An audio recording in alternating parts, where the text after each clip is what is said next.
OK，咁而家咧就進入今日 Training Leaders 嘅第二個 session 啦。我哋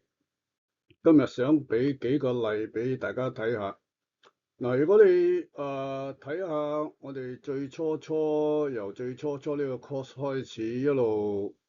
so far，我哋見到其實就係好多嘅領袖咧係培訓出嚟嘅。先天咧只係俾到一個人嘅一啲嘅所謂 energy 啊，或者係一啲嘅 passion 啊咁樣啊，或者係比較主動一啲，有啲即係外向嗰啲嘅性格啊咁樣。但係其他好多嘅 skill 咧，都係要後天嚟到去訓練出嚟。咁樣我而家咧就俾幾個實例俾大家睇。咁首先咧就梗係講下聖經嘅例子啦。我覺得舊約嘅約瑟咧係一個非常之好嘅例子。咁想即係我諗大家都好即係知得到約瑟嗰個故事啦。所以一講起咧，你就一定會知得到同埋好有好多嘅體會。約瑟嘅生命咧，就喺創世記39章就開始即係描述佢嗰個生命所經過嘅歷程。其實係即係充滿 ups and downs 嚇，唔係話好順利嘅喎。我哋睇下佢最初出世嘅時間咧好快脆就爸爸就寵愛佢啦，係咪啊？俾啲靚衫俾佢着啊！啲阿哥要去看羊，但係佢咧就喺屋企唔使做嘢嘅咁樣，咁所以咧就引起阿哥嘅妒忌啦。後來話要殺佢啦，係咪啊？阿 Reuben 就話唔好殺佢，卒之咧就Judah 就 suggest 賣咗佢，賣咗佢咧去埃及做咗奴隸，係咪啊？喺一個嘅埃及嘅官嘅屋企裏邊，由奴隸開始，但係一路做下做下，做得好好之後咧，成為一個管家喎，係咪啊？點不知咧就俾老闆娘睇中佢，想即係同佢奸淫，咁佢就唔肯啦，反而咧就入咗去坐監，咁坐監咧又好慘啦嚇，咁睇下佢嗰個生命就係咁樣上上落落，上上落落。喺坐監裏邊，本來有機會走出嚟㗎啦，因為佢同嗰兩個嘅酒政同埋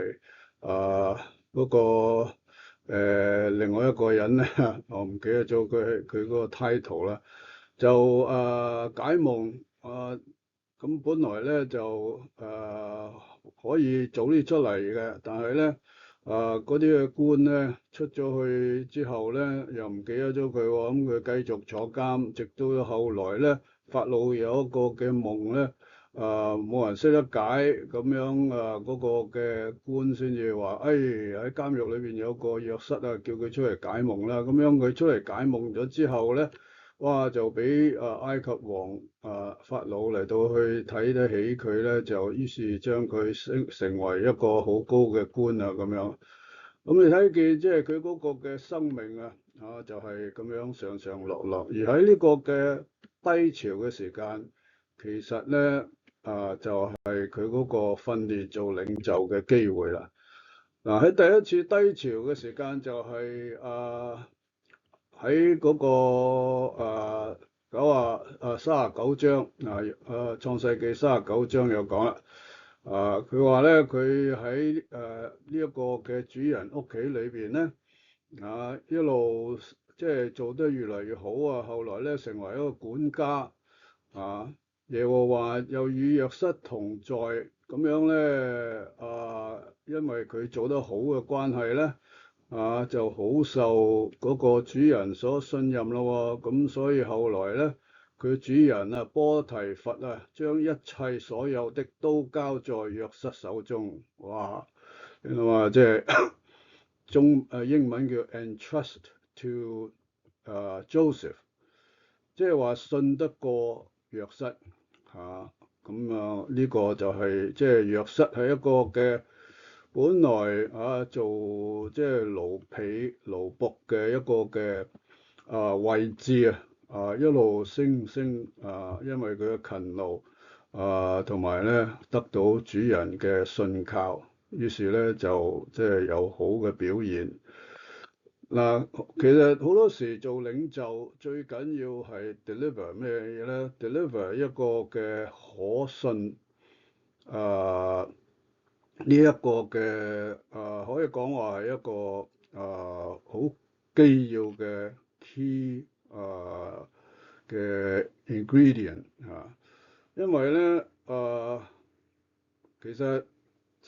世人咧都係好有雪亮眼睛啊，旁觀者咧都係即係好容易睇穿一啲嘢嘅，咁所以咧即係真正嘅領袖咧係人哋係真係睇得出佢係老實，而且係可以信得過，先至係俾佢做佢哋嘅領袖所以即係呢一個係好重要嘅一個嘅即係領袖需要培養嘅就係嗰個誠信好啦，咁雖然係俾咗好多嘅權俾佢，但係約瑟咧冇濫權喎佢受試探可能係神俾佢嘅一個試探就用呢一個嘅主人嘅妻子嚟到去色誘佢，但係咧佢咧就可以抵受得到呢個嘅試探。佢話咧咩39章9節，佢話你是他的妻子，我怎能作這大惡得罪神呢？所以佢呢度 quote 出有兩個嘅即係好基要嘅人，佢係需要 honor 嘅。第一就 honor 佢嗰個主人佢唔可以去同呢個主人嘅妻子做任何不道德嘅事因為佢要 honor 佢嘅主人。另外一個咧就係要 honor 神所以咧佢咧係唔會受呢個嘅肉體上嘅試探因為咁樣咧佢就被打入獄啦，係嘛？俾嗰個主人嘅太太嚟到去冤枉佢，於是咧就去坐監，所以反而佢係老老實實等忍受試探勝過試探，但係咧就受苦啦。咁我哋就睇到呢一個嘅約瑟，因為咁而就去坐監啦。但係喺監裏邊咧，佢又有領袖嘅表現喎。such that 咧，監獄長就將監裏邊所有嘅囚犯都擠喺約瑟手裏將一切嘅事務都由約瑟嚟到去負責處理。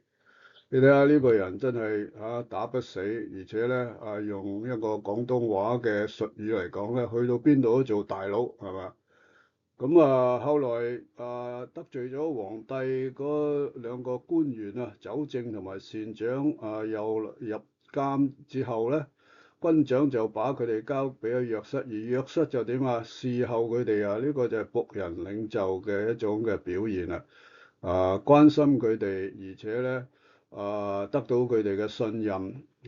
得到佢嘅信任之後咧，先至肯講佢哋啲夢俾約瑟聽，而約瑟就幫佢哋解夢咁樣。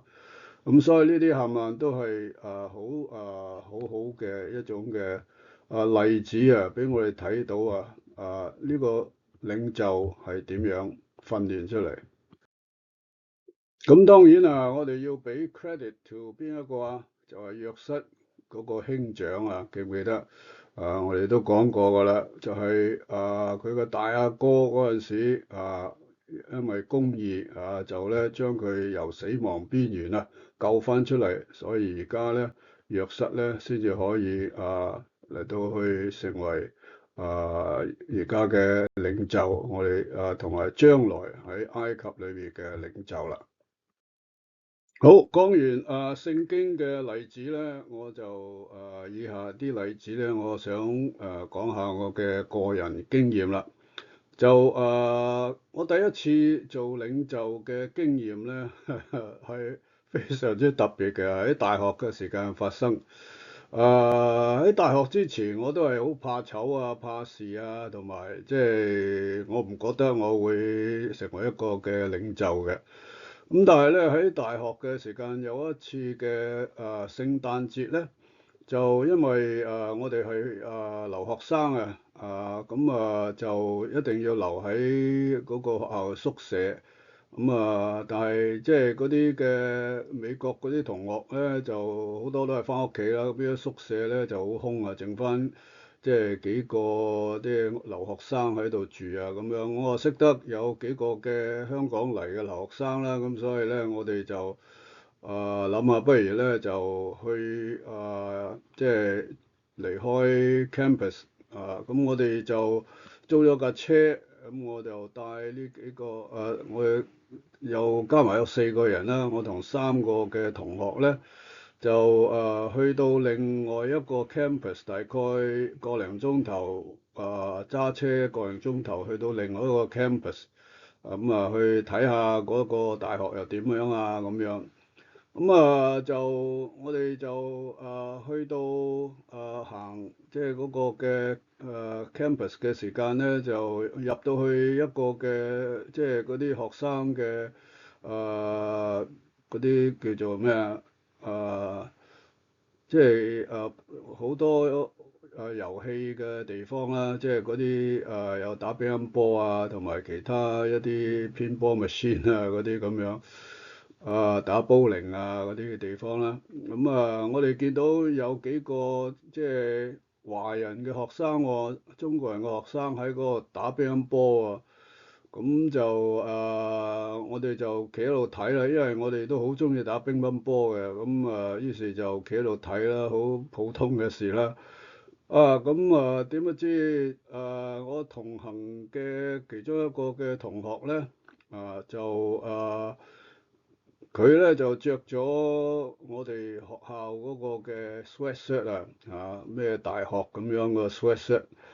然之後咧佢就講咗一句説話，呢句説話咧就得罪咗呢啲打緊乒乓波嘅喺嗰度嘅學生啦，呢啲都係華人學生嚟嘅。佢話咩咧？佢話都幾好波喎，唔錯唔錯咁樣，咁樣嚟到去即係俾評語啊！當時我哋都即係冇覺得冇乜嘢咁，我哋又笑下咁樣，咁打緊波嗰班學生又冇乜出聲啊咁樣，咁我哋睇一睇之後咧，又出翻嚟啦，咁又周圍行。點解我哋要探嗰間學校咧？就因為我喺嗰度係識得有一個嘅香港嚟嘅女仔啦，佢喺嗰度讀嘅，就去探佢。佢咧就招待我哋咧，喺夜晚黑咧就去個飯堂嗰度嚟到去食飯啦。你知學校咧飯堂咧就好多學生喺度食㗎，我哋咪照食啦嚇，有講有笑啊，好開心啊咁樣。就完咗之後咧，就第二日嘅 lunch 咧，亦都係同呢個女仔咧一齊喺呢個飯堂裏邊食飯。食完飯咧，咁我哋就揸車翻去自己個學校嗰度啦。一切都好普通嘅一個嘅 visit。我哋就唔覺得有咩事，但係點不知嗰晚黑咧，就其中一個嘅同學咧，佢就收到，因為嗰個同學喺嗰一個嘅campus 裏邊有識另外一個嘅朋友嘅，咁嗰個朋友咧就打電話嚟俾我呢個嘅同學話咧，而家咧有一班人咧揸緊車嚟揾你哋嚟到去尋仇啊！呢一班人咧原來咧就喺嗰個 campus 咧就係叫做14K，就好惡死嘅，係嘛，都男仔嚟嘅，就喺香港嚟嘅。佢哋咧就揾到我嗰個同學喺嗰度識得嗰個人咧，就即係威脅佢哋，咁啊知咗即係攞到我哋嗰個嘅呢個同學嘅地址，咁我哋又住喺個 dorm 裏邊嘅，咁啊知道我哋個 dorm 啊同埋 room number 嗰啲咁樣，咁話咧我哋得罪咗呢班14K 喎，點解得罪咧？就係咧。打乒乓波嘅時間咧，話佢哋好波喎，咁然之後咧喺食飯嗰陣時咧，就同埋呢個女仔食咗2餐飯，咁呢個女仔咧就因為係幾靚啦，咁樣咧就話咧呢14K 咧個個人想約呢個女仔，呢個女仔都唔睬佢哋喎。咁但係咧就同咗我哋食咗2餐飯，咁啊個個都見到，咁於是咧就即係招引呢個妒忌啦。咁呢14K 咧就話咧要嚟打我哋，咁嚟尋仇，咁樣咧就叫我哋好好準備，一係咧走佬。呢啲事即係我哋想唔到會發生啊！喺美國嘅大學裏邊啊，居然有14K 嚟到找上門尋仇，真係估都估唔到。咁我哋咧就我哋4個人啊嘛，加埋有另外一個同學咧都好，大家好老友嘅，就不過嗰個同學就冇去同埋我哋去嗰個 trip，於是我哋5個人商量點算咧有人嚟打我哋。14個，我哋5個人唔夠佢打喎。咁另外咧就係咁我哋諗過，不如走，即係有匿埋啦。等佢哋揾唔到，咁佢哋要走嘅。但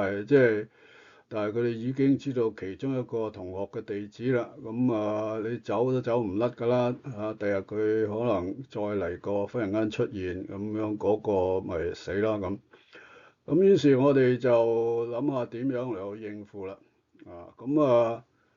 嗰陣時呢5個即係加埋我5個人啊，其他嗰4個人咧都話：喂，阿彪，你嚟到去做我哋嘅領袖，嚟到去應付而家呢一件咁樣嘅尋仇事件。哇！咁我就忽然間覺得，咦？點解係我咧嚇？咁佢哋話：平時睇你做嘢好有心思，而且即係你得㗎啦，我哋信得過你。你幫我哋解決呢個問題。咁我諗下，即係喂，好冤枉喎！我淨係識得呢個女仔啫，佢同我哋食飯，即係唔關，即係唔關我事嘅喎。同埋嗰個另外一個同學講即係講啲嘢又得罪呢班人，又係唔關我事喎。但係而家我要做領袖，我點樣處理呢件事咧？咁你諗下，你會點處理呢件事咧？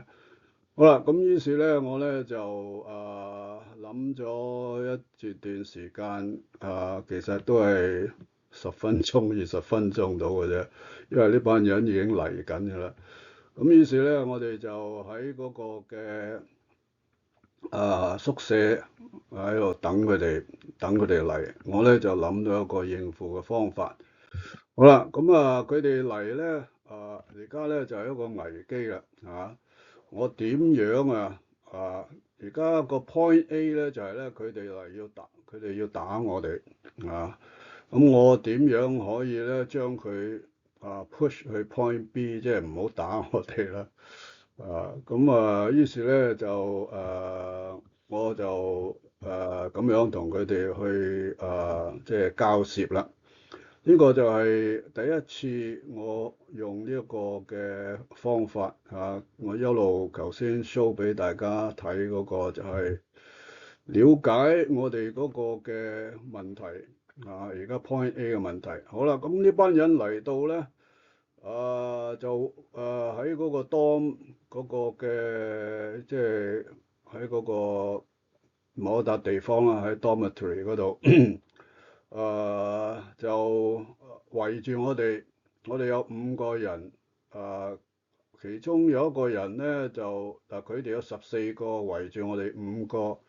其中有一個我哋其中有一個人咧就話佢識得打空手道，佢話唔怕同我哋打過。咁但係其他我哋個個我都有學過下空手道，但係即係未真正去打交啊嘛，係嘛？咁即係實係打唔過佢哋嘅。咁啊，打交唔係一個解決嘅方法。於是咧，我咧就同呢班人講，我係嗰個領袖啊嘛，所以由我嚟到去同呢班人嚟到去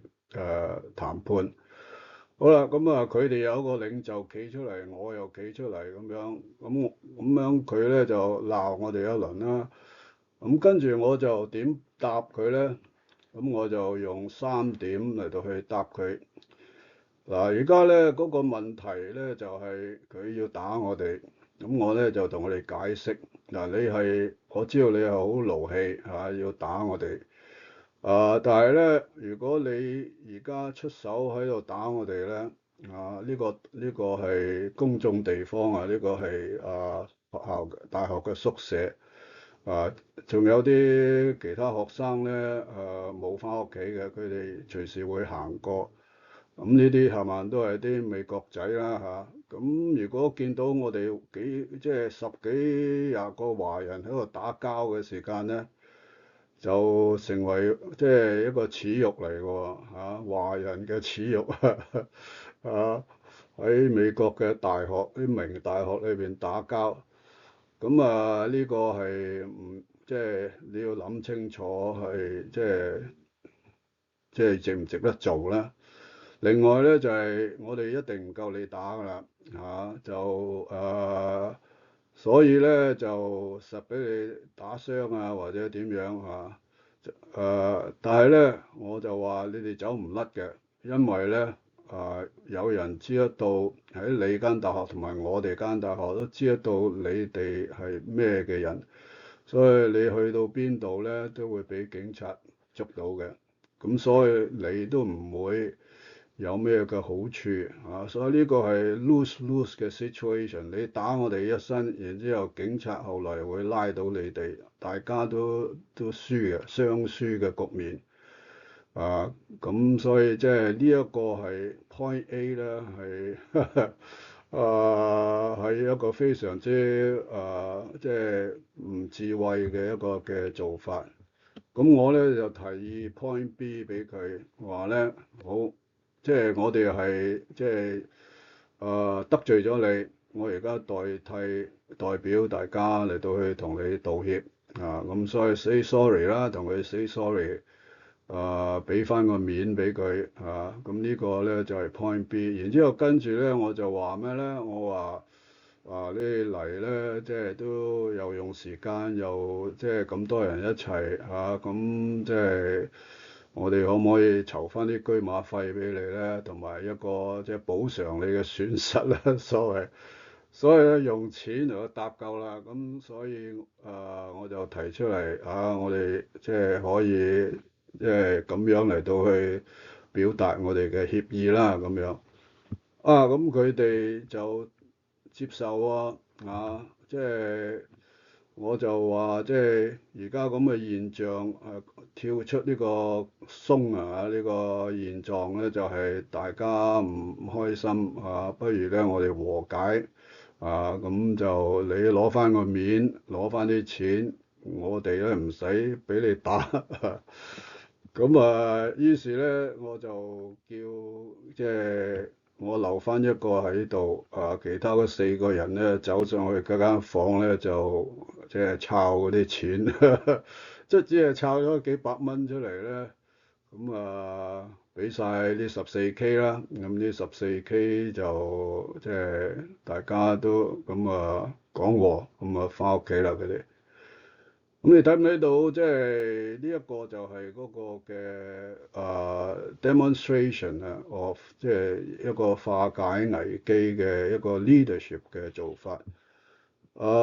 經過嗰次之後咧，我對自己即係提高信心喎，知道哇，即係可以改變啲局面係可以即係自己可以有呢個嘅能力。咁遲啲咧，我就fast forward 去到我讀呢個graduate school 嘅時間，喺 Columbia Medical School，我係做一啲嘅 research project 啊嗰啲咁樣啊，仲係 graduate student。當時就發生咗一件事咧，就係咧我嗰個嘅教授咧出咗個問題，就係佢寫嗰張嘅 paper 咧就係 being rejected，就啲 journal 冇收。咁嘅説話咧，就為 Columbia 嚟講咧就好冇面嘅，因為係名校，咁所以即係如果啲 paper get rejected 咧，就名譽受損。咁我嗰、個即係 supervise 我呢個 professor，後來仲俾個 department chair 炒咗添。咁就我見到咁嘅情形咧，我就唔知點解忽然間我有個 idea，我咧就同 department chair 講，我話咧好唔好俾我咧嘗試下再將呢張 paper 嘅寫過，由頭寫過，因為我睇過嗰張 paper 咧講得啲嘢好唔清楚，嗰啲嘅讀者睇咧即係好 confused 嘅。咁我話咧，不如等我嚟寫，寫完再 submit 個睇下收唔收啦。咁樣佢又話好啊，俾我試喎。我咧就用我啲香港英文即係好 simple，但係即係好容易明白嘅一啲嘅方法咧，嚟到將嗰張 paper 所有嘅嘢由嗰個即係佢嗰個 research 所做嗰啲嘅 result 同埋 discussion 冚唪唥寫過晒，再 submit 過去 journal，journal 收咗喎，哇咁攞翻個面子啦，係咪啊？咁所以即係呢樣嘢咧就俾 department chair 睇到，咁我就即係我呢個採取主動將佢重寫係跳出我個 comfort zone 嚟嘅咁所以咧就因為咁樣嘅説話咧，我一畢業咧嗰個嘅 department chair 即刻請我做 faculty 啦咁我係一個 engineer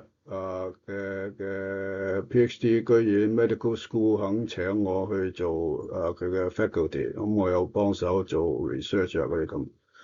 咁呢個就係可以即係另一個例子咧，就係你要採取主動，而且咧唔好怕冒險，唔好怕失敗。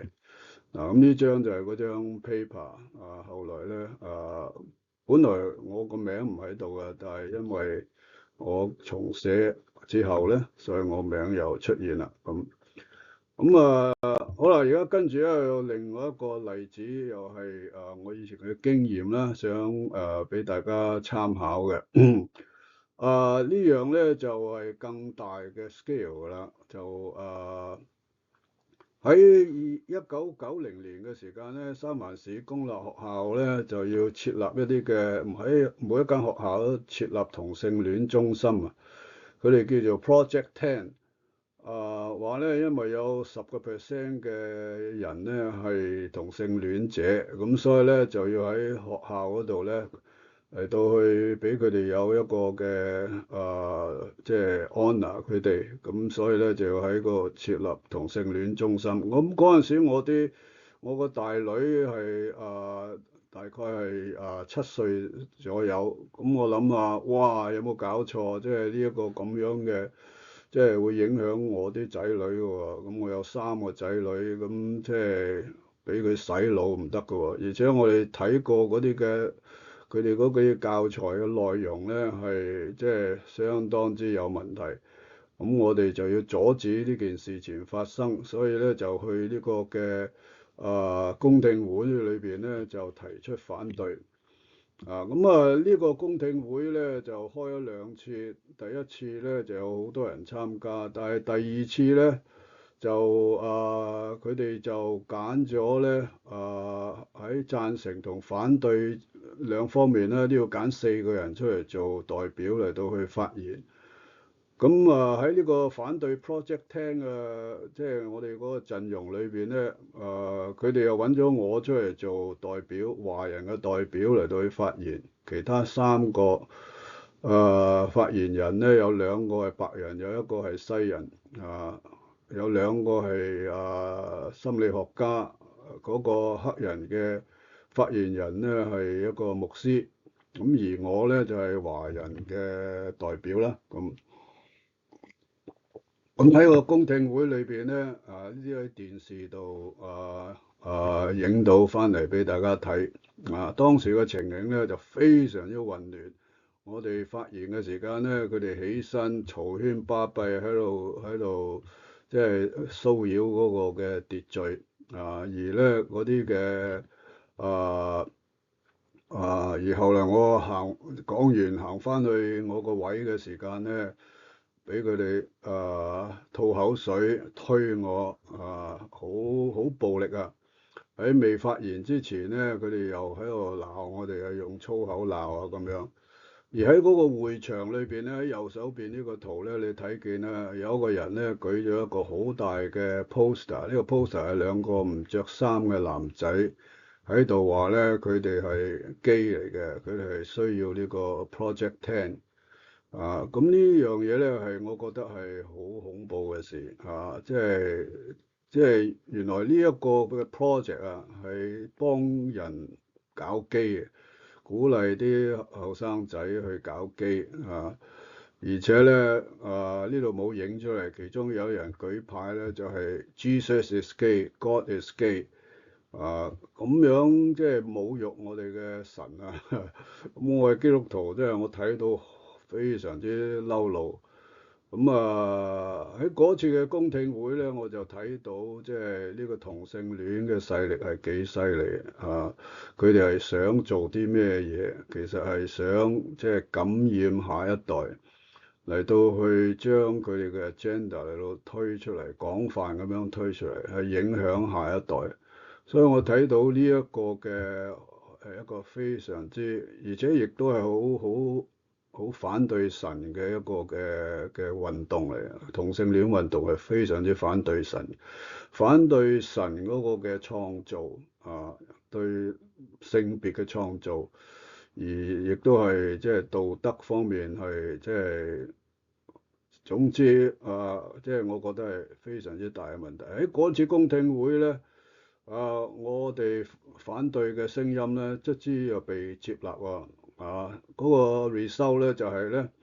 唔可以喺每一間學校裏邊嚟到去設立一個同性戀中心，而咧只可以咧喺嗰個 school district 有一個開一個 office 嚟到去叫做同性戀中心。咁嘅説話咧就好好多咯喎，即係。喺學校裏邊冇嘅，而你要攞啲機嘅資料咧，就要去嗰個 office 先攞到嘅咁。咁於是，我保護咗我個細路啦，係嘛？而且保護咗好多嘅即係學生喺三藩市。所以係呢一次咧，俾我睇到咧，就係即係基督徒其實唔可以匿埋喺教會裏邊，唔理出邊發生嘅事，因為出邊發生嘅事咧係唔淨止破壞出邊嘅社會，而且會破壞到我哋每一個基督徒嘅家，每一個基督徒嘅家庭嘅，尤其是係你嘅下一代。好啦，咁而家進入另外一個嘅例子咧，就係保護婚姻嘅運動啦。喺呢個1990年嘅時間，唔係喺2004年嘅時間，紐森市長開始派呢個同性婚姻嘅證書。當時咧就係非法嘅違法嘅事嚟嘅。咁我咧就睇到覺得好唔妥，因為見到而家即係同性戀嘅勢力一路伸展到改變呢個嘅社會。成為一個新嘅趨向，咁我咧就揾到阿黃永信牧師，咁一齊咧都大家有同感咧，就係要打低呢個同性婚姻咁為咗咧咁我哋嗰陣時個 point A 係咩咧？就係而家同性婚姻已經出現啦，係侮辱神係影響教會同埋下一代嘅。如果同性婚姻合法咁嘅説話，係咪教會係需要幫同性戀嘅人去舉辦主持婚禮咧？啲牧師就好難做咯。咁於是咧，我哋咧就發起咗呢個嘅即係呢個嘅反對嘅運動啦，亦都係叫做保護婚姻嘅運動啦。咁所以我哋要 move to a point B 就係咧作光作鹽基督徒唔可以再沉默啦。咁我哋就跳出我哋嘅 comfort zone，而咧後來咧。咁啱咧，西人教會亦都睇到呢個嘅現象，而有一啲嘅西人教會嘅領袖咧係揾我哋，咁我哋一齊咧就開始咗呢一個叫做8號提案，就係咧將加州嘅法律咧改為只可以承認一男一女婚姻咁就成為一個嘅政治嘅題目啦由呢個我哋基督教嘅一個嘅信念咧，改為一個政治嘅一個法律。呢個係完全跳出個 comfort zone 嘅。因為我哋見到，如果唔咁做嘅話咧，將來嘅社會咧道德會好敗壞。咁所以我哋就組織個團隊啦，教會大聯合，即係做呢啲事，其實就係即係我哋用咗好多嘅時間，而且係多得黃永信牧師，因為佢喺華人教會同埋韓國教會同埋有啲嘅西人教會裏邊都有影響力嘅，咁所以咧，我哋一齊嚟合作嘅時間咧。由黃永信牧師嚟到去推動教會，我咧就去搞即係呢個8號提案嗰個所有即係有啲嘅即係呢啲嘅步驟啦，即係擠上去俾人選舉成為一個提案要做好多嘢㗎。咁我哋有班律師，亦都有班嘅基督徒多數都係西人嘅基督徒一齊嚟到去。做呢個8號提案，卒之咧就贏咗啦，係咪啊？咁所以即係呢個又都係跳出 comfort zone 嘅一個嘅好重要嘅例子，而且係即係好即係前所未有嘅，可以講話呢個見人之未見，見人之未見，行人之未行。咁我哋就除咗即係喺呢個過程裏邊咧，開咗2次嘅好大型嘅遊行啦，一次喺三藩市19街 Avenue 嗰度有7000人出嚟到大遊行，有多數係華人教會啦，跟住有韓國教會同埋有白人教會、黑人教會都有一啲人出嚟。喺然之後喺 Cupertino 又有一次嘅大遊行啦你睇見有好多嘅華人基督徒出嚟電視台亦都有報導咁樣，咁呢個就係即係一個即係我得到好寶貴嘅做領袖嘅經驗啦。好啦，咁而家又進入另外一個例子啦。呢個例子咧就同而家每一個教會都息息相關㗎啦，因為咧而家我哋教會面臨一個危機華人教會同埋西人教會一樣面臨一個危機咧，就係咧教會越嚟越流失好多嘅人。你知唔知道喺2005年喺美國有15000間教會關門呢一個係即係前所未有嘅，好多人離開教會，尤其是係年青人下一代，教會一路縮細，好多教會我見到咧就係白頭髮嘅人多，而且咧變下啦，得幾十人嘅啫咁遲啲嗰啲人都去世嘅話咧就閂門㗎啦，咁所以即係我哋係需要去跳去 point B 啦，跳去 point B 咧，such that 咧我哋教會可以生存唔使關門而且咧亦都係繼續要榮耀神。所以你見唔見到呢件事咧呢件唔係人之未見啊，個個都見到㗎啦，應該尤其是教會嘅領袖，你唔知道教會有啲咁嘅危機嘅話咧，你應該要醒覺啦。所以我哋而家要跳出我哋嘅 comfort zone 講俾人聽，然之後咧要做一啲嘢，有一個建立一啲嘅團隊嚟到去做一啲嘢嚟到去改變呢一個嘅現象。每一個教會我知道不同教會都有啲叫 CMT 叫做 Cantonese Ministry Team 啦有啲華語嘅 Ministry Team。呢啲應該就係佢哋要關注嘅問題咁我亦都係見到呢個咁樣嘅問題咧，就that's why 即係我覺得教會要改變係需要領袖首先有醒覺，然之後領袖要做一啲嘢，所以我好注重即係教會領袖嗰個嘅訓練有好嘅教會領袖咧，就可以改變嗰個現實。咁我自己即係做啲咩嘢咧？我就喺2003年嘅時間咧，就揾咗加埋我咧有12個人其中一個咧就係黎牧師啦有其他嘅牧師有啲不同嘅講員咁樣再揾埋林修榮咧一齊咧就做咗一個電台節目，叫做焦點分半鐘喺呢個星島國語台同埋廣東話台喺traffic hour 啲人翻工放工嘅時間咧，就播呢個叫做焦點分半鐘嘅一啲嘅 message。呢個信息咧就係講叫人去教會，講現時嘅生活其實係好多嘅困難，有好多即係好破壞你嘅家庭、破壞社會嘅事發生緊嘅。我哋要醒覺，然之後咧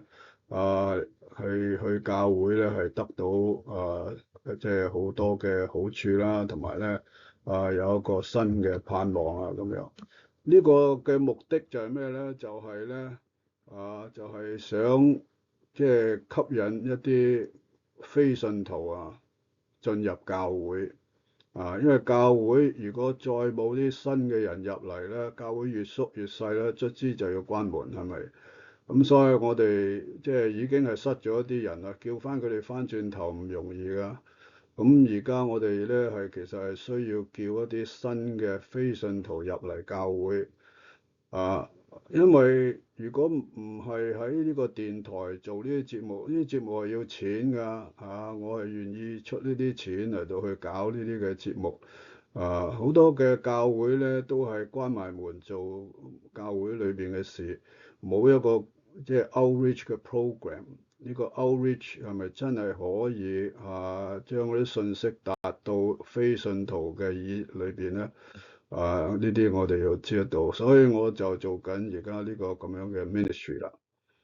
好啦，咁樣基督徒咧，唔好將我哋嘅 point B 咧係淨係留意呢啲嘅嘢我哋好多時基督徒咧都係讀經禱告乖乖地然之後咧求神解決我嘅問題。我嘅服務咧只係包括我嘅教會同埋我嘅兒孫出邊啲嘢咧我唔理嘅。呢個其實唔係一個好嘅 point B，喺聖經裏邊冇叫我哋淨係做呢啲嘢，記唔記得？咁所以咧，我哋要揀我哋嘅適當嘅 point B，要採取主動，呢個係你嘅選擇唔好停留喺一個 point A 被動嗰個嘅位置。我嘅一生其實有好多嘅起起落落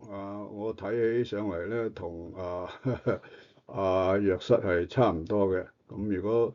我將我嘅一生咧寫咗一個嘅文章登咗喺中信裏邊，如果你想知道即係我嗰個嘅 history 咧你可以寫個 email 俾我，我可以寄嗰篇文章俾你睇。好啦，咁所以即係如果你揀領袖咧，即係要揀啲要觀察一下，佢有冇生命嘅磨練佢過去佢嘅生命係咪好舒服，根本係冇咩 challenge，乜嘢嘢都順風順水嘅啦，未受過困難嘅咧，啊，你要睇下呢個人咧，佢春風得意嘅時間咧有咩表現，同埋睇下佢好艱難困苦嘅時間佢有咩表現，佢睇唔睇？你喺佢身裏邊睇唔睇到一啲好似約瑟咁樣嘅表現咧？咁樣咧，你就可以即係好容易了解到呢一個人係咪一個領袖嘅料啦。OK，咁呢個領袖嘅團隊咧，所以咧其實唔難嚟到去組成嘅你如果一路 so far 你 follow 我呢啲嘅邏輯嘅話，你係需要揾個20% 嘅人呢啲嘅人咧揾到佢哋咧，先至可以開始你呢個嘅團隊。同埋咧，最少應該有3個人